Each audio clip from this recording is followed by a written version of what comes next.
And we're live today. Thank you again for helping us out. With me today is Roger Do, the founder of Q Search, which is a political consultancy and sentiment research arm, similar to Cambridge Analytica for Asia Pacific.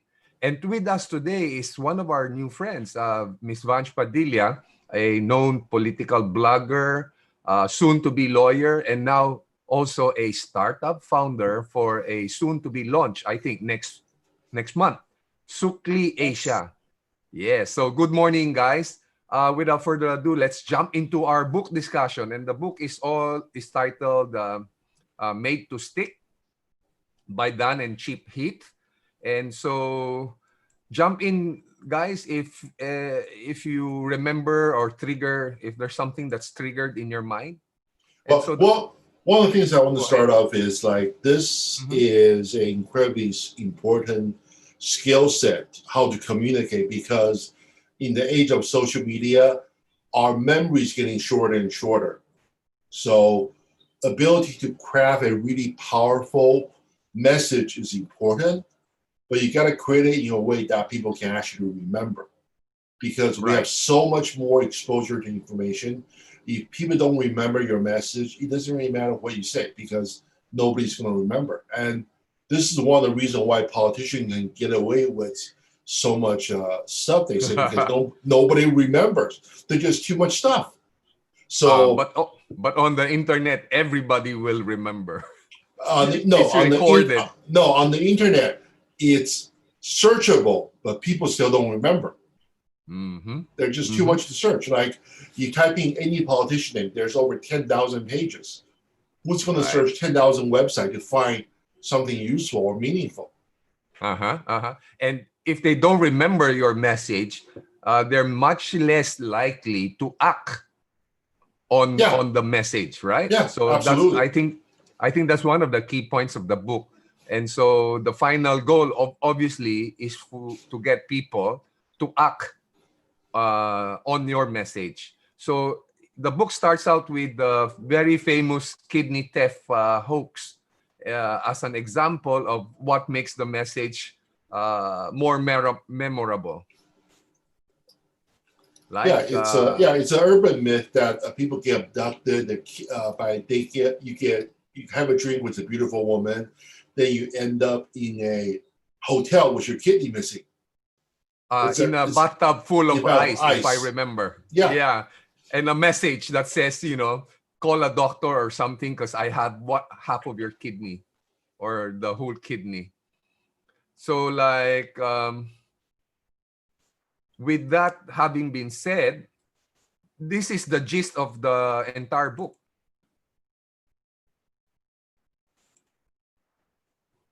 This is the entire book in all its chapter. It's spelled with a success without one S, but later on, I think Miss Vanch will add another S. So later, let's see what the other S would be. So Made to Stick, the success model has 6 principles, SUCCES. So S would stand for simple, U for unexpected, C for concrete, C for credible, E to appeal to the emotion, and finally S is a story that binds them all together. Anything you guys want to add on this slide? No, this is a good summary. Good summary. And so that's the book. Let's see what else we have here. The curse of knowledge. So they here, they asked 2 people in an experiment. The topper has a song in mind, and he taps to the beat of the music in his mind, and we're getting the experiment as the listener to guess what the song was, right? So what do you think? How many percent of the people can accurately guess the music in the mind of the topper? Single digit, 5%, 3%. Less than that. I think the point that they're trying to get is, well, there you go, 2.5%. Only 2.5% guessed correctly. So that's the curse of knowledge. Just because you know the idea doesn't mean everybody else will get it. Well, no, but it's also that when you know so much, you assume the Other audience people. has similar level of knowledge, and this is why a lot of professors are very boring because Mhm. they think they're communicating when in fact they're not because they're using acronym jargon that's not accessible to the audience. Mhm. Like if a lawyer talked to you about contract law or tort, we would be lost because we don't. They have their curse with knowledge that we don't have. So a lot of communicators are actually very horrible at communicating because they know too much. They are not communicating. They are knowledge worker, and this is why a lot of people who are good at communicating actually don't know what they're talking about because they have perfected a skill of simplifying information, but they don't really understand it. Well, I think it's the other way around. They know what they're talking about, but they assume everybody else knows the same jargon, the same technical speak, and so they're having problems getting their message across.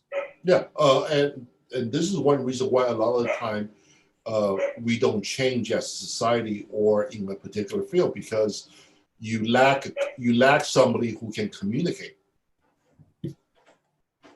And this and Effectively. yeah, and a lot, if you look at a lot of government officials in almost every country, they're horrible at communicating, and as a result, very few things change, which is a And dangerous, which is yeah. dangerous to us. And so we need political leaders that both have the ideas and the ability to communicate those ideas across to the masses. And we a lot of time we see people who are politicians are better at communicating than understanding. If you see America, a lot of polarity politics, the politicians really got communicating to one group of people. When we know and objectively what they're communicating is completely fiction. Mm-hmm. So, but they're good at communicating. So, the ability to pick the right idea seem less important than the ability to communicate effectively. Correct, correct. So let's jump on to chapter 1, the first principle of success, which is the letter S, which stands for simple. So here, the authors suggest that there's really two ways to make your idea sticky. You find your core message, you translate the core so that it adapts or aligns with your success metrics. And then he gives the example of Southwest. So Southwest could have listed a bunch of benefit of you riding or taking their airline, but they finally settled on that one single message, which is the low fare, right? And the author suggests that when you are crafting your core message, you use the inverted pyramid technique. So let me blow this up. Okay. So critical details first, supporting details rest, and the background details on the last. Another way to put it is put your more engaging material up front, your less engaging material in the middle, and your boring materials at the end. So I used to suffer from this a lot. I present all the supporting evidences and finally my conclusion at the end. And this is what they call burying the lead. So sometimes people have, like you said, Roger, they have very short attention spans. So you can't really expect 100% to read all the way through to your article or your message. So the best way to get your message across is to put it on the first line. But there's a problem with this model. Like the inverted pyramid is designed for. It was invented in the American Civil War when telegraph was just being uh, used. So they had to put the most important part first because most of the transmission, the bottom gets cut off. Yeah. So And in case, so even if it were to be cut off, you still get the main message across. yeah, And the problem is when you tell a story, a chronological story, it's completely inverted. Most stories start with something very unimportant and the end with something very important. So when you're choosing what model to use, you have to understand attention versus interest are sometimes misaligned because the way we communicate is different. Yeah. So have you had the occasion or personal experience that are related to that concept, Yeah, Roger or Vance? most advertising or communication in Asia start with a story. So something very small, then grow to something very important. Whereas American advertising and storytelling tend to start with something huge.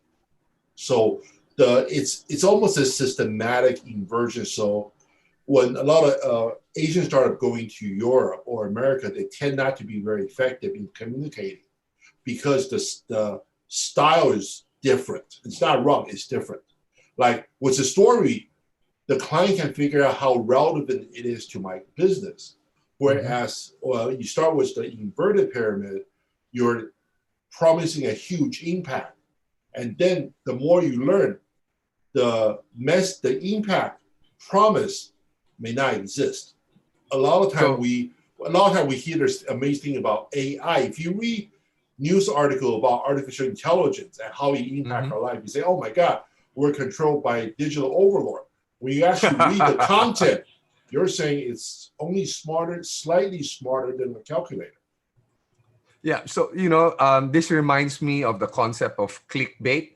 And this is, I think, one area where Miss Vanch, as a political blogger, excels. Miss Vanch, would you have stories that you'd like to share along these lines? Actually, with the first S, I was recalling the messaging strategy that we were doing in Pangasinan when I was the consultant to the governor in the past administration. So whenever we have a complex concept or a principle that needs to be introduced, or a message that needs to be introduced and promoted to the people, the more complex the message, the governor wants it to be simple, to be converted into simple language. Those simple messages, those complex messages will be broken down into simple um, ideas or messages that will be understood by even 7-year-olds and 70 years old. So that is our strategy in crafting a message. So the complex thing that you wanted the people to understand, you convert it into very simple. So I don't know if it is inverted pyramid or what, but we didn't use clickbait that time because we always believe in truth.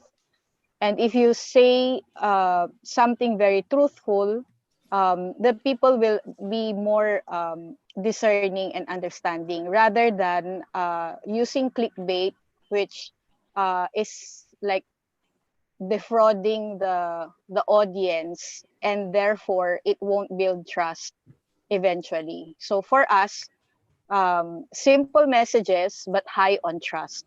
That's what we do before. We never attempt to fool people or sugarcoat the messages, and even though it's hard, it's bitter. We need to tell them in such a way that we are very emphatic and truthful and honest, and people will eventually understand. But the thing So is, the message should be understood by 7-year-olds and the 70 years old. So that's the measure of an effective messaging system for us before. Von, just build on that. I have a political operator in Australia. He runs the large national political party. So they have an internal rule. Everything that go on social media, press release, have to be scanned through Microsoft Word to check how complex it is. So none of their party material can go out if the writing style vocabulary is over 7th grade. Mm-hmm. I forgot the term for that, but there's an online checker that will There's quite a few. There's quite a few, but yeah, that will no, there's check an your internal guide. readability Yeah. level. So they use very strong metric just to if you go over 7th grade, you have to be rewritten. So that's a syntactical check on simplicity. Great flow of ideas, Roger and Vanch. And so if I then move on, the author also talked about decision paralysis and the sure thing principle. Have you guys encountered the sure thing principle before? So On my if under, end, yeah, go ahead, Miss Vance. okay. No, I would like to understand the sure thing principle first before I comment on the other one and then the sure thing principle. Right. So the sure thing principle states that if under the state of the world X, people prefer action A over action B, and in the state of the world not X, they prefer action A over B, which means either scenario, people prefer A. Then if the state of the world is unknown, people should always prefer action A over B. So that's the sure thing principle.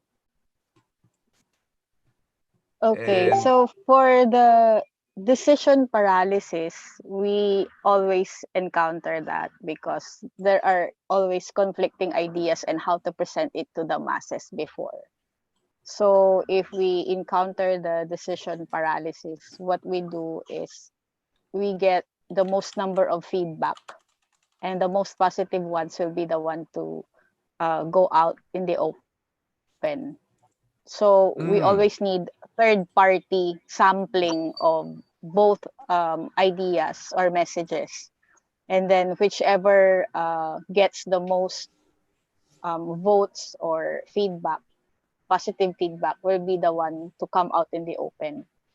But with regards to the sure thing principle, I can see that it could be related to the government right now. So okay. the sure thing principle, the sure thing principle is in given scenarios where people are uncertain about their future, the economy and all in the Philippines. I'm just talking about the Philippines because the center of the sure thing principle will be the president and his pronouncement. So in this era of uncertainty for the people in the Philippines, the sure thing principle is if presented with different scenarios, people always go in, even though people don't always agree with the president, the people always go with the president because um, they think he's more trustworthy than any other officials in the government, even though he is his pronouncements sometimes are way outrageous and ridiculous. They still go with him and support him, even though the opposition tries very hard um, uh, to fight back whatever his pronouncements, his signing of laws or what. The people in this like era of uncertainty still go with the president because they think that he will not leave them behind in case the shit hits the fan. All right. And let me take this. It's interesting because when George, after 9/11 in the United States, people's criticism of George Bush was that he's a very strong leader, but he's wrong. So in time of uncertainty, most people support a strong leader. Whether or not they're right or wrong is not a decisive factor. It's about the emotional perception of how strong someone is, because John Kerry was very well considered, but not a strong personality, even though people believe he's probably more right. And so let me take this time to also greet and welcome another friend of ours, Camille. Hello, Camille.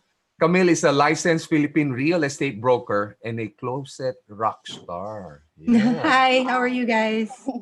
Uh, thank you for joining us. Hi. And so we're now Right. in chapter 1. We're just closing chapter 1. We're now going to chapter 2, which is to then, after you picked your simple message, you use the principle of being unexpected.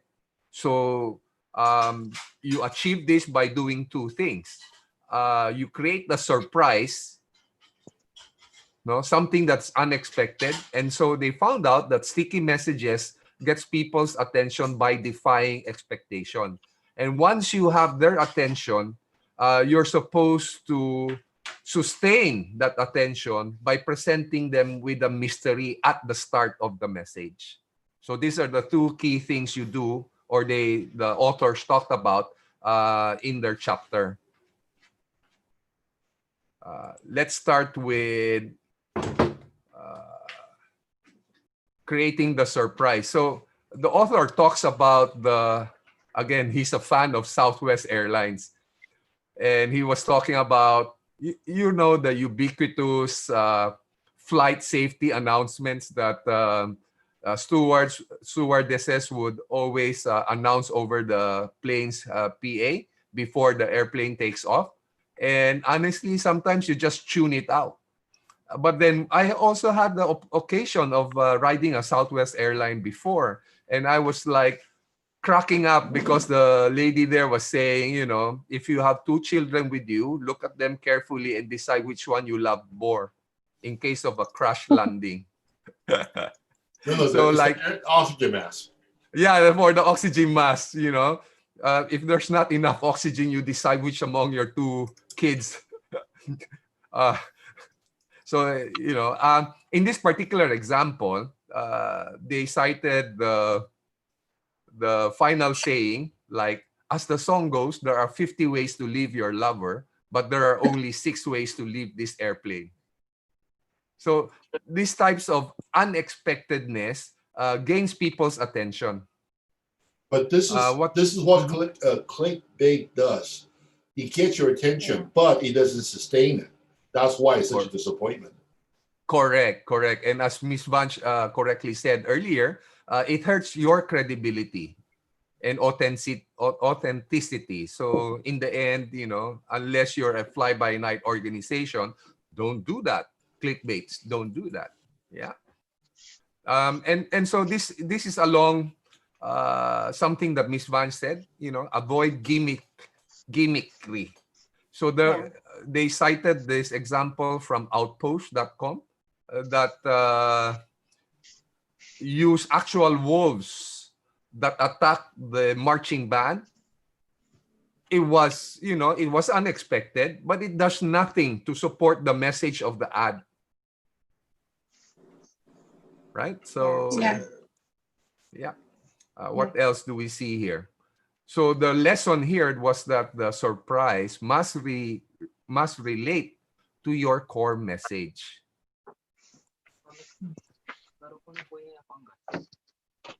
So surprise without insight isn't sticky. Your surprise needs insight to be sticky. So that's the key point. Actually, the key point is the insight should be the surprise. Even better. Yeah. So here the Actually, author go ahead. Surprise is, if we're going to apply it to business messaging, surprise is the unexpected solving of the audience's problem. Yeah. So if they have a problem, and of course people have, for those people who have problems, they will always look for solution. But if your company is unexpectedly providing for the solution, that will be the surprise. That will be the grandest surprise. So as you said earlier, insight is the surprise. So the insight would be, if you are going to solve their problems at a lower cost, at a better service, or you are solving more than one solution, one problem that they have, that will be the unexpected surprise in the message. And yes, I hear Camille agreeing to what you're saying. Yeah. Camille, do you have any points to add? Hi. Yeah, I just remember because I used to work in Nestle many moons ago, and we had an activity called consumer insighting. So, like we'd hire Nielsen and Sinovate and all of these big research firms um, to go into the target markets community and just to really identify that insight in terms of what in their lifestyle or their key need is aligned to the product delivery, the benefit and what's in our product. So syempre we would kind of have a clue already because you're kind of looking for the question to the answer that you're giving, diba?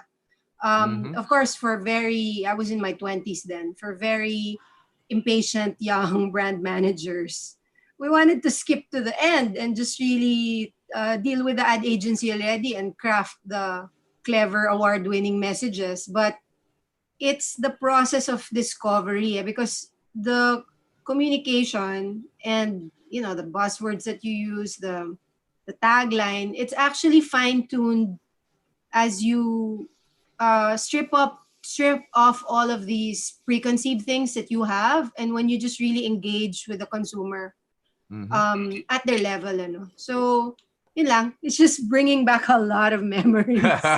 And I knew you ladies would have a lot of experiences to add, which is a nice segue to what the authors suggested, that we shift the story from what do I want to tell to uh, what do I want my readers to ask. Hmm. So that's the key change in the paradigm. So remember, there were two key points in this chapter, unexpected. Once you have their attention, the other thing that you need to do is to sustain it with the mystery. And so let's expand on this one. So there was this exercise where they wanted to find out how you could increase donations. So some people, they start with the question, why do people under 35 who make up 40% of our audience contribute only 10%? So he started with this question, and then he segued with, before I tell you what happened, let me tell you what we did. And so while he's showing you what he did, you already capture the attention of your audience. Mhm. And from what the author mentioned, they seem to anchor the sustainability of the mystery through the gap theory of knowledge. Anyone want to jump in and share what they know of the gap theory of knowledge? uh, Sometimes we wanted our audience to just know what we wanted them to tell. We never really show them how we do things. What are the processes that are undertaken to come up with the messages. So leaving them out of the entire process would bring up that gap. Mhm. There's this thing called like missing out. So they Fear miss of out on missing out. Yeah. yes, missing FOMO. out is, yeah, FOMO, the fear of missing out. So in order for people to trust you, they need to really know how everything is being done. So excluding the trade secrets, excluding things that cannot be revealed in the public, but at least for the maximum allowable storytelling or process, we can see them, or you can allow them to peep inside. So Mm. because we have this what do you call that, the chismis instinct, the we need The to know gossip things. network. Yeah. Yes, the we need to know things, and in this information age, that is very crucial because we wanted Mhm. to get their attention. That's why we need to show them what will grab their attention, Yeah. So or at like least they this is, know. Yeah. yeah, so this is for me is this happens a lot. sometimes there are really very crappy TV series, but Mm. I have to finish the series because I want to know the solution or the answer to a mystery, like why did this person have to die and how is it related to the lead actors. Even though the movie was really crappy, the mystery behind the plot line sustained me enough to want to finish it and go to the end. So like this is from Robert Cialdini. He's also a famous author on persuasion. uh, so he one time, as the story goes, he sustained the attention of his classes by opening it up with a mystery. And to understand the context, usually in classes, by the time the bell rings, everybody will rush to the door to get out. Mm. But because Cialdini started with a mystery, even when the bell rang, the students stayed behind and waited for Cialdini to uncover or reveal the solution to the mystery. So, like, yeah. How about you, Roger and Camille? One of the tricks we use when we try to get new client, I think I shared this before, we basically ask who your competitor will do a free benchmark for you. So when that always get them interested because one, is free, there's no risk. Two, they want to know how they are competitively relative to other people. That's why in gamification, leaderboard also works. It's this, we live in an uncertain world. We need to know where we stand. We need to know how things work. So there's this innate human nature that wants to know stuff so we can understand how to operate. And that's just really hard to shake. Even with stuff that's like a soap opera, it has nothing to do with our life. But once you get the idea in their head, you need to have completeness. Correct. Closure. There's a need for closure. Yeah. Yeah. And so with that, let's move on to chapter 3, which is the third success principle under the letter C, which is to present your ideas in a concrete manner. And one thing about this chapter is this one: concrete is more memorable. Most ideas fail to connect because they are in an abstract form and uses language or objects or situations that people really can't relate to. So sometimes when you're making up stories from an American context, you find that some Asian audiences cannot relate. They're lost. Right? Yeah. They're lost. Yeah. So, so I want to just, this is an example I found I want to give. So right now during COVID, we talk about social distancing. What distance? What's the distance? 1 meter, 2 meter, Okay. 3 meter? It's a 1.5 meter. Okay. But social distance is such a horribly vague term. So back in the late 80s, there's Minnesota, I think, in the state of Minnesota, they had a problem with car merging because they changed the traffic rules. So they're not sure, people aren't sure how to merge into different lanes. And there's a lot of car accidents. So until the government came up with a policy saying everybody should zipper merge. What does zipper means? One after. So it's not the most efficient method, but it's the simplest way to describe a complex process of merging left, right, one after another. So that one slogan is just the slogan, help ease the congestion problem. In one slogan, that's the power idea. It's not like, oh, alternate vehicle merge. It's zipper because it's concrete, it's relevant, and it's simple. Whereas social distancing, what's the appropriate? You see, there's even the name itself is so abstract and it's not concrete. Right? What's enhanced community quarantine? So a lot of these communication are not effective. They may be precise, but they're not effective. Yep. So let me put you guys on the spot. How would you make the social distancing message more concrete? If you can punch someone and they can punch back, you're too close. So Ah, there's that's really interesting. Hey Roger, how are you? Because I went to a very I went to a Baptist school, and because they're Baptist, they're pretty much similar to um what's the name? There's like a sect within Catholic where they're very strict, and it was a co-ed school, and they didn't want the kids being too close to each other, so they had a term for it. It was called the 6-inch rule. okay. So 6 inch. Okay. yeah, so they really defined it. It was like if you're within 6 inches of a dude, oops, 6-inch rule.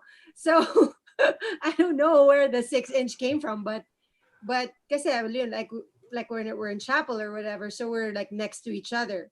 But it triggers kasi when you define it that way, it triggers an imagery of oops, you're immediately prompted na oy, he's within 6 inches of me, therefore lumayo ka, you have to like scooch over away. So I think like because the word social nowadays is so Mhm. related to like social media, di ba? Right, right. Or in the Philippines, social, you're like, you're atas, right? So I mean, like Roger said, it could be precise for people who are aware of what that implies, but it like down to the masses, it doesn't really do anything. So maybe I would say something like 1 meter rule. It sounds so corny and commonplace, but that's what you need for the layman. I'm just reminded of something that came across my Facebook feed about social distancing. Have you heard of the fart rule? No. What's If that? so, so this may gross some people out, but okay. So here it goes. If you can hear somebody fart, then that person is not far enough from you. If you can smell the fart, then you're not wearing your mask properly. That's the fart rule. I have a very unfriendly dog, so it's very easy for me to keep people at social distance. Say, I tell them my dog is unfriendly, please keep away. That's how I keep people. The length of the leash. Yeah, the length of the leash is the social distance. Yeah. So make this is where, so the power of communication is like the zipper rule. That solved a statewide problem with one simple description, zipper, one after another. Yeah. So in Singapore, they did that as well with lane markings. So you can see on the lane markings, wherever you have a merging lane, it's alternate arrows. So you're understood to give way to the other person. And so, it goes like a zipper rule. Now, we would be amiss if we did not discuss one of the core example of concreteness. Here, the author cited Stone Yamashita. This is an ad agency hired by HP when they wanted to go after the business for Disney. And so what they did to concretize their message was they actually made an exhibit, 6,000 square meters exhibit, where they put in all the HP technology, from ticketing, counter, etc. That showcases what HP can do for Disney. And guess what? HP got the business. Nice. Right? Yep. So I think that's all for concrete. Next is credible. So how do you make people believe in the idea? So there really is, you create two things. You create the associations, internally or external credibility. So the author suggests that if you don't have the credentials, to make people to make people in awe of you, you can use statistics to back up your idea. The more concrete, the better. So they discuss, I think somewhere over here, a jury trial where the mom was judged to be more credible simply because the mom gave in more details as opposed to the counter argument. So they found that the only difference between judging was the level of detail. The more details you gave, the more credible you appeared to be. And so that's from the internal credibility argument. Now, obviously, in this age of data, even if you're not credible enough, but you have very unassailable data and insights from those data, you can make people believe in your credentials just because of that. So like, but then the authors went on to discuss, some ethics behind the use of statistics. So as you and I know, Roger, the data, the numbers can be bent towards one goal or the other. So Or completely ignored. Yeah. or completely ignored. Yeah. But then, it's always harder to lie with statistics. So that's when you don't have the credentials. But if you have the credibility, this is what you do. So the author suggests that social influences or your external credibility comes from family, faith, and friends. Yep. So he cites the case of ulcer. You guys remember the H. pylori Yeah, the Australia. argument? The Australians. So they suggested that ulcer is really caused by a bacteria. And way back then, they were laughed out by the medical community because people thought that no bacteria could survive in the acidic environment that is inside the stomach. No, but And- also nobody believes important research can come from Australia. Not only that, I was about to add that they looked at the people behind this research, and at the time, the research was done by an intern, and the other one was a staff pathologist in Perth. So not really very high credentialed, right? Yeah. So it took time for the idea to take hold. And by the way, the two people are Australian doctors, Barry Marshall, who was an intern then, but now he's in a high position, and Robin Warren. So that was the story of the Helicobacter pylori, H. pylori. And so the other thing about external credibility is to get recommendations from people we want to be. So here, you can get the anti-authorities and the authority. So interesting use. You guys want to jump in with scenarios or examples from your experiences of when you might use an anti-authority figure to convey your message. So, Well, it really comes down to is your message part of the authoritative message, or you're trying to topple an authority? That Correct. and is your audience people who believe in authority, who are people who are rebels?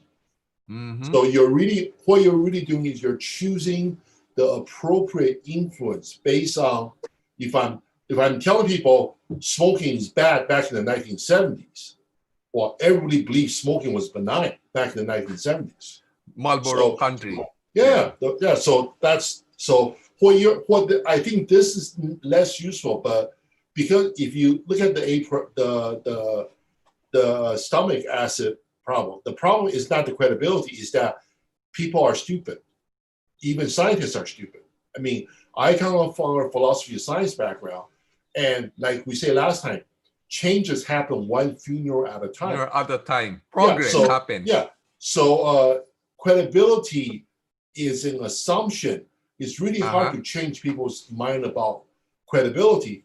What this chapter is saying is, or if you can't convince the expert, get a rebel. That's not, you still don't have credibility. You're just trying to find an alternative source of conviction. It's not credibility. So I had a real problem with this chapter. Very insightful comments there, Roger. So now, the other side is when you do have the authority, you can use celebrities. So that's why you have endorsers and influential bloggers, social influencers to help carry your message to their target audience. So this is one. The other is, have you ever heard of the flesh-eating banana hoax in Mozambique? So one of the key reasons why a lot of people fell for this hoax was the use of authority in the message. They would cite studies from Mannheim Institute, Centers for Disease Control, and FDA. Wow. So the mere mention of these institutions lent credibility to the message. Yeah, unfortunately. If only this worked on something like the COVID virus in the United States. What was it say? There was once no, I have to keep my mouth shut. Oops. So, whoops. That's it for credibility. Unless you want to ask about the Sinatra test, where's the beef ad, and the availability bias. So I think we've covered the availability bias way back. Yeah, I think part of some of the stuff worked is credibility is if you can convince people to do a small scale test. Like, where's the beef? It's not the slogan. It's actually, it was a test. People can choose to compare the size of the patties. Like a lot of conviction happens because once you do a test for yourself, you convince yourself by the result. So I think what's memorable about this ad is that it's unconventional in the sense that it's not Burger King that's telling you that their beef burgers are larger or better than the competitor, but it's the customers. It's the endorsers here are just the common persons, right? What else? Yeah, I think I have two simple words for number 4, the credibility factor. The first one is trust, and then the second one is confidence. So if a company or an institution earns or works to earn the trust and confidence of its target market or its audience or its constituents, and then credibility will eventually be up. So in messaging, the topmost priority for the message originator or the sender should be credibility, that is earning trust and confidence of its target market or target audience. So interesting, Vansha. I remember there was a comment on one of my presentation that before you go into your presentation, you tell the audience who you are, what you've done. So that sets the context of the question of why should I listen to this speaker, right? Yeah. So it sets the credibility first before you deliver the message. Well, yes, we're because running in out of everything, Go ahead. everything, because in everything, people buy from people whom they trust. Correct. So it's not only buy, but they listen to people whom they trust. So if at the beginning of the message we haven't built the credibility or the trust issue, then what makes you different from the others? Nothing. Nothing. Especially now in online commerce, people tend to check out the online reviews of a seller before they decide to buy from the seller. So credibility counts. And so now let's go to chapter 5, which is, I think, packed with a lot of ideas. But the main concept is to get an idea to stick, you need to get people to care about that idea. So belief is not enough to make people care. You need to arouse emotions. So far, everybody agrees with that point? So it's Yes. not, you don't make appeal to the rational mind, but you make appeals to the emotional heart. Yeah. Yep. So the author cites the example of consumption of fatty foods. Continues even when people believe that they are unhealthy. So Yes. like analytical thinking decreases emotional reception. So those are the key ideas for that topic. So now the next thing is, how do you create empathy among individuals? So there's this Mother Teresa effect. Have you heard of the Mother Teresa effect? Not really, but So it started with, if you think of the masses, it will be difficult to act. But if you zeroed in on an individual, it will be easier. So in effect, the Mother Teresa effect asks you to give your message a face. So you will now notice in donation ads, charitable organization, they don't show you masses of people that are hungry. They just show you one or two. yeah. And they give you the name, so it personalizes it. So there's more of a emotional connection. You see a lot of So- this in investigative journalism. They would start with one person story, concrete, then expand out to issues. Correct. So that's the reason behind that. So again, feelings inspire people to act. I think that is Eh, well presented in most of the Thai commercials. If you were able to watch one or two yeah, commercials from Thailand, and it really picks your emotion, and it really squeezes your heart out. That's why their messaging is always memorable. the next point that the author went to was appeal to people's sense of identity. So the story goes that in Texas, people traveling over their interstate highways used to throw the trash out of their cars on the road. And so they came up with the Don't Mess with Texas commercials, which showed that, when you're in Texas, you don't throw trash. And that was very effective. Now, what else? So the other thing to do or to be cognizant of is that do not make overuse some of the keywords. So like in the example shown was that sportsmanship was so overused that it lost its value or meaning. So now they changed the phrasing to honoring the game. Nuts. Yeah. Nuts. So finally, we go to the final S, which is to wrap everything in a story. Let me see So according to the author, telling the story is the best way to make a message memorable and to get people to act on it.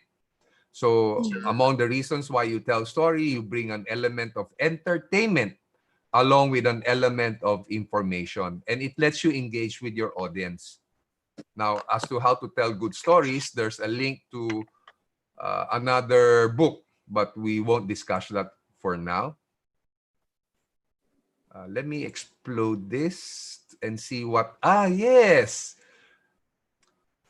Anybody remember who Jared Fogle is?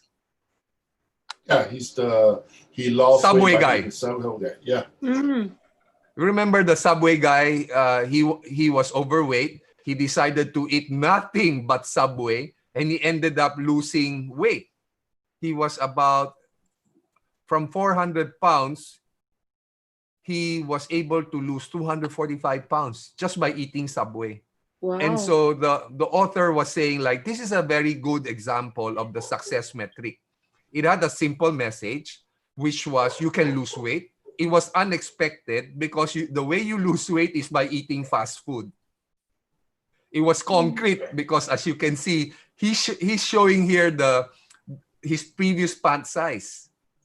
And it was credible because, here's the guy that actually lost 245 pounds, right? So it had all the elements of the success that the book Made to Stick was promoting. So that about ends it for me. Miss Vanch, you wanted to Yes. add another S. Can you tell us Yes. what your other S is? While I was reviewing the book, I mean, scanning and skimming the contents of the book based on the map that you shared with me earlier, I was caught. Why? Because in the first place, I was thinking of success as the double S, and then I was surprised. Yeah, I was surprised. It was unexpected for me to discover that there is only one S in the success factor. So what Wrong I did spelling. was, Go yeah, ahead. Sorry. so thinking of adding another one because this is based on my experience with coming up with a startup, Sokli Asia. And I was thinking of another S, which is actually I was thinking of two S, but the other one stick and the other one was easily negotiable. So the next S is solutions. So we always craft a message to make people act or move or take action. Um, it's solving their problems. So if your message or if what you are offering, what you are telling the world does not in any way solve any of their problems, then whatever messaging you craft, whatever message you put out there is simply not going to have an impact or effect upon them. So whether it's clickbait or those compelling Thai drama not commercials or going to. messages, they're always providing solutions. So my theory is that if your messages have solutions, then it will stick. And but if it doesn't have, then it's like a firework in the sky that explodes and then eventually loses its light. So I don't know if it is qualified or if it is valid, but I think I need to put that another S on the startup that we are building, because at the end of the day, people will remember you or your message if you are trying to help them. So if Yeah. you're trying to solve one, two, three of their problems, then you will be remembered and you will build trust and confidence. And then you will be perceived as credible. You will be unexpected. You will be Mhm. the deliverer of that unexpected solution. And that if your messaging is very simple, then you have achieved an idea that will stick to their hearts and minds. That's a great So contribution, Miss Vance. yeah, Yeah. so And that's so we're almost out of time. Any final words, Roger, Cam, and Miss Vance? Let's start with you, Roger. Any final words? I think these are like the large meta skill people need to have, especially in the any work that involves communication and like large scale change. Without these kind of tool, you can have the best policy, but it's not communicated. It doesn't change behavior. It's time wasted. So these should be quit. I would replace college courses with these kind of skill training. Yep, absolutely. Yeah. Thank you, Roger, for that insight. Camille, how about you? Any parting words?